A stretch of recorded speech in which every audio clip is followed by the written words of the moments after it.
system off, but seems to be working there now. Yeah, okay, we'll keep going. Right, I must wait at the front. Because I've got the microphone, I can interrupt people, you see, and I can say Bill Brown. I can say Bill Brown and Peter Mathia. Where's Peter at? Peter Mathia. Peter, stop talking. Peter Mathia, stop talking, yeah. Get yourself over here, son. Yeah. You all, I'll be acquainted with yourself. Yeah, come forward a little bit. Come forward with the pair of you. Twins, eh? Yeah. You're the better looking one, then. Mr. Wolfsport, Bill Brown. How are you doing? All right, Tim. Glad to be here. Enjoying it. What a beautiful day. Yeah, no, all good. Peter, for us northerners, is it Mathia or Mathia? Mathia. That's it, from the horse's mouth, Peter Mathia. Well, thank you very much for being forced to come up on stage, or grass stage, and talk here. Your first time at Hawkston Park? I can't remember it, Tim. It's not far back. I think I was riding a Rex Acme or something. It would be early 70s on a, no, maybe late 60s or early 70s on either AGS or CZ. But all I can remember was it was a bad memory, and I erased it.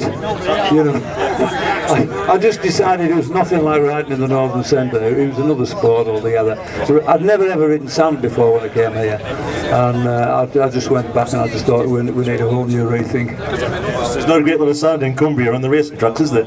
Well, actually, there is now, but there wasn't then. Those days, everything was natural, everything was green, everything was laid out on the day, you know, and it was fun. It was racing motorbikes, but I just found sand a culture shock, and it was a survival. But the lads that could ride sand, they were just unbelievable. But in those days, I mean, even if you went to a Grand Prix, you'd find in the likes of Holland, Belgium, the local lads, you know, they'd be there scoring points in the Grand Prix, and then a few weeks later in Italy or something, they couldn't even qualify. It's just a totally different sport. But some people handled it. Pete got on top of it. Pete really got the grips with it. And as I say, it's all about timing and also expertise. You concur with that, Peter? Well, I got on top of most things, to be honest. But we're going to keep it. There's a family audience. Well, going back to my first time, I think my first meeting here was 1968, and I'm trying to get 50 years. I'm trying to survive so I can say I've been here for 50 years. Were you riding when you were 6, like? No. No, I'm 63. Yeah, I don't think you were that old. No, it's the Grecian 2000. It does work. So what are you riding? It would be a dot. Yeah. Sad. No, I didn't have a new dot. I had a round frame dot. I had a pair of jeans on and a pair of fireman's boots on. Well, yeah, fireman's boots. I think my first trails boots were fireman's boots. I think, yeah, so everybody did them. That's a nice lead into the modern motocross gear that people like Wolfsport supply. Yeah. So, how did you get into doing motocross gear? Was it the need to provide stuff that actually worked? It was the need to make a living. It was the need to eat, and that was about it. I think I'd been through a long period of being a motorcycle dealer, and I just found there's so much out of your control. You know, you're in the hands of whoever's importing and the discounts they're offering or what you could scrape out of it. And I just found I needed a bit more control in my living and my life. So I just thought, I've got our own brand name. It's down to my own efforts, and you know, down to getting it right, getting the product right. I lived in the right part of the world. If it can survive the north of England and Scotland, it can survive anywhere. So I enjoyed it, and there's nobody coming up moaning at the end of the day that the gearbox is gone or the bike's got a flat tyre or, you know, it's not fast enough, or. And it was good to get away from that side of it, really. Nobody can ever blame the gear team.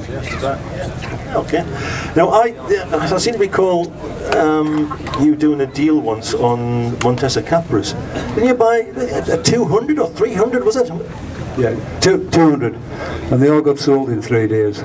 Yeah, sold them all in the box. It was one of the best deals I ever did in my life. Through Jim Sandyford, and Jim phoned me up to ask if I wanted a few, and I said, well, how many is there? He says, oh, you wouldn't be interested. I said, go and find out how many there is, because the last thing you want as a motorcycle dealer is other people having the same thing. So anyway, he says, there's 200. I said, right, well, I'll make a bid for the lot. And, oh, right. And he said, well, that would suit me. And I said, right, how many are you taking? He said, I'm not taking any. I said, oh, okay, right, I'll make a bid for the lot. And I made him a bid, and he laughed, and he said, I'm going to take that. I said, well, ask them.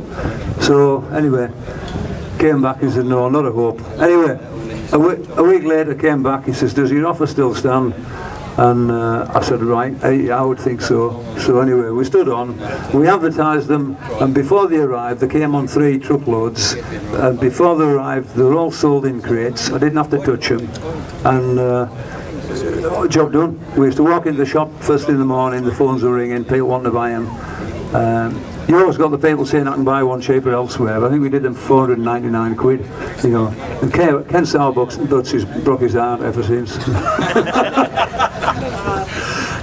Yeah, Peter, you raced Capra when they did the TV scrambles in the 70s, the early 70s, when they went colour from black and white. I seem to recall you racing a Capra in that. Is that right? Well, he first sponsored me in 1973, and he was my first sponsor, Jim. And Bill's my last sponsor, because I'm not doing any more. So what are you riding today? 81 Michael. And you, Bill? 81 Michael, Tim. Which one's the faster bike? Whichever one Pete's riding. Bill Brown, Peter Mathia, thank you very much. That's great. Round of applause.